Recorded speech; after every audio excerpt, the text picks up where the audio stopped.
अकोला महानगरपालिकेने घरगुती टाकाऊ कचऱ्यासाठी वार्षिक 600 रुपयांचे शुल्क लागू केल्याच्या विरोधात वंचित बहुजन आघाडी आक्रमक झाली आहे।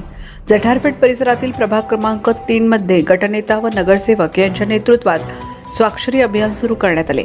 घंटागाडी सेवा अपुरी असताना शुल्कवाढ कशी योग्य असा सवाल वंचितकडून उपस्थित केला जात आहे। हे आंदोलन टप्प्याटप्प्याने संपूर्ण शहरात राबवण्याचा निर्धार करण्यात आला आहे। 1 लाखाहून अधिक स्वाक्षऱ्या गोळा करून त्या राज्याचे उपमुख्यमंत्री एकनाथ शिंदे यांना पाठवण्यात येणार आहेत। शुल्कवाढ बेकायदेशीर असल्याचा आरोप करत ती तात्काळ रद्द करण्याची मागणी करण्यात आली आहे, अन्यथा तीव्र आंदोलनाचा इशाराही देण्यात आला आहे। बहुजन आघाडीच्या वतीने घंटागाडीच्या निषेधार्थ आज स्वाक्षरी मोहिमेचा श्रीगणेश जिल्हाध्यक्ष व महासचिवांच्या उपस्थितीत सुरू झालेला आहे। टप्प्याटप्प्याने अकोला शहरात पूर्व अकोल्यातील सर्व भागात या स्वाक्षरी होणार आहे व साधारण 1 लाख सह्या हे आम्ही सत्ताधाऱ्यांच्या विरोधात शासनाकडे पोहोचवणार आहे। जरी याच्यावर जाग नाही आलीच, घंटा तरी मोफत न केल्यास आम्ही अजून रस्त्यावर उतरू, असे श्रीगणेश आम्ही आज सुरू केला आहे।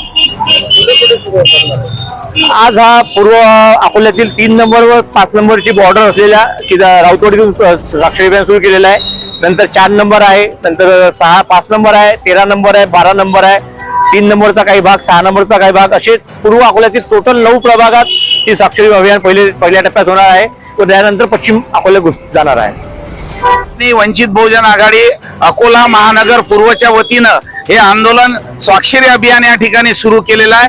घंटागाडीचा जो 600 रुपये टॅक्स महानगरपालिकेनं प्रत्येक नागरिकावर लावला, त्या विरोधात आज हे आंदोलन आहे। आणि जर हे आंदोलन पूर्ण महानगरात आम्ही संपूर्णपणे वंचित बहुजन आघाडीची टीम फिरवणार आहे आणि यानंतर 1 लाख स्वाक्षरी सह्या झाल्यानंतरही जर हे सरकार दबलं नाही तर याहीपेक्षा मोठं आंदोलन वंचित बहुजन आघाडी करेल आणि अकोला महानगरातल्या प्रत्येक नागरिकाला न्याय देण्याचा प्रयत्न करेल।